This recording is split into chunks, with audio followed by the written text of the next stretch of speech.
This place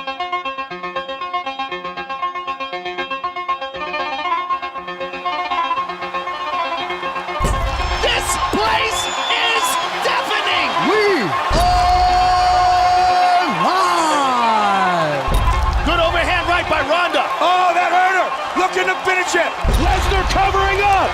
Velasquez pouring it on! Oh! A front kick to the face. Wow! And he's Look got at man. this. Oh! Oh, head kick. Bam! Right on the button. He has done it! Wow. Ever since its creation, the UFC has been crucial in the rise of mixed martial arts as a mainstream sport. Mixed martial arts have captured the imaginations of fans all around the world, selling out arenas and leaving fans with memories that they will never forget. In a way, kind of how boxing did back in the early 70s to the late 2000s. You would think just by looking at all the fighters such as Conor McGregor flaunting their wealth by driving into their training session with a Mercedes-Benz, that was the case for everyone. However, that simply isn't the case for everyone that steps into the famous octagon. It goes back to 2014 when the UFC and Reebok agreed on a 6-year deal that would see fighters only wear Reebok apparel in the octagon. A move used to make the sport look a lot more professional and clean up the sport from fighters looking like human billboards with their fight shorts. According to Dana White during the Reebok launch, he said that every dime of his Reebok deal was going to go to the fighters. Unfortunately, that wasn't the case, as seen in this Under Combat video that goes into the pay structure set out by the Reebok deal. Fighters were paid a guaranteed amount based on their tenure with the promotion. For some fighters, the new deal represented a massive pay cut. Positivity over the deal crashed overnight. Former Bellator and ONE champion Ben Askren was a perfect example of the problem with the deal for fighters. When he made his UFC debut in 2019, he was paid $3,500, the minimum allowed in the Reebok deal. It was a rude shock. Even when I was a nobody in Bellator, I made $20,000 on a fight, Askren said in interviews before UFC 235. Those were the wild days. Back then, guys in the UFC were making 6 figures on sponsorship stuff. Now, not everyone's going to agree that the Reebok deal screwed fighters out of making more money. On the contrary, some people, to be more specific, ex-UFC CEO Lorenzo Fertitta believes what they're paying their fighters is acceptable.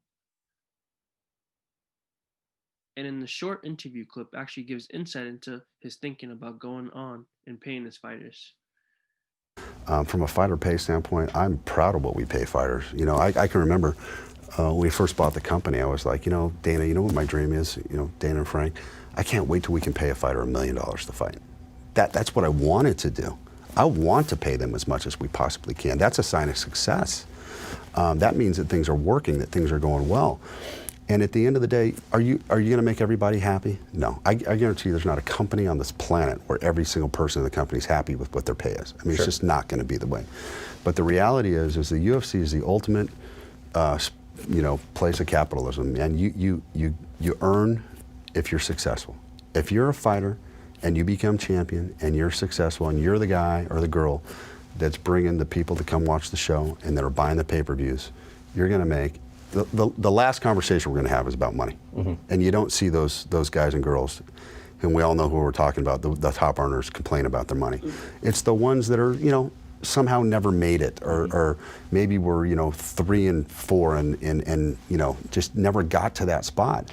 But to earn the millions, you got to get to the top, and it's different than if you decide to be a professional golfer. You could be on the tour for a long time. If you're not successful, you're not going to be a millionaire. You're going to have a lot of long nights and in hotel rooms you probably didn't want to be in. But if you're successful, you're going to make millions. You're going to get sponsorships, and you're going to become a superstar.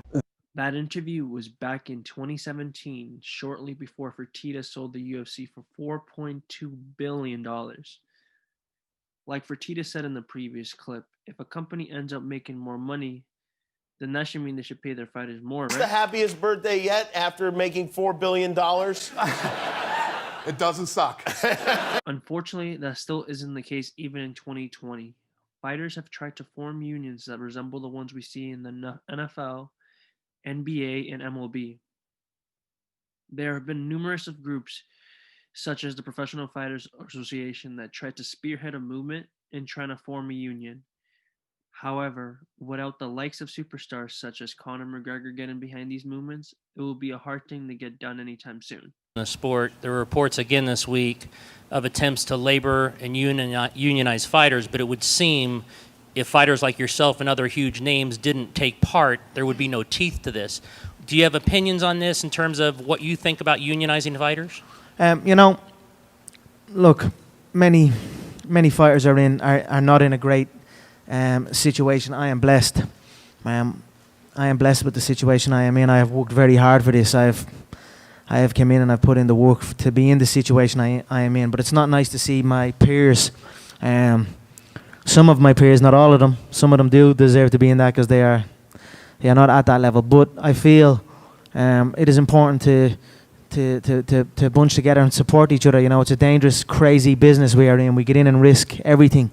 I've witnessed firsthand how these fighters risk it all. So maybe in the future. Right now, I've got to focus on myself. That might be selfish, but this is the position I'm in right now. I have a lot going on. I've got to focus on my own self right now. But in the future, maybe I will help spearhead something like that if it is presented correctly. I wouldn't just jump in if it wasn't going to be done right. Would you agree it would take fighters of your name and level to make it work, though? Yeah, of course. Yes. Then again, can you blame Conor? He has made millions of dollars in the UFC's current pay structure. That is the problem with the sport's current climate.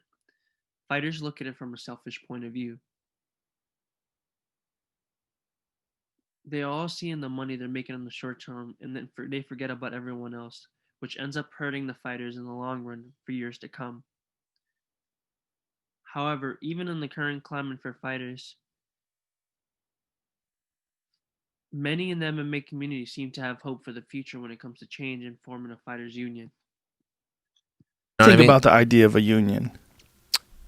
I mean, I think it's inevitable. Do you think so? Yeah, I think eventually it's going to happen. How would it happen?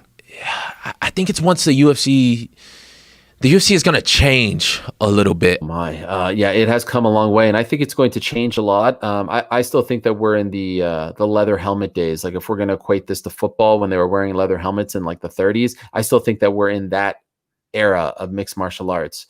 I mean, who would have thought that ESPN would be the broadcast home of the UFC?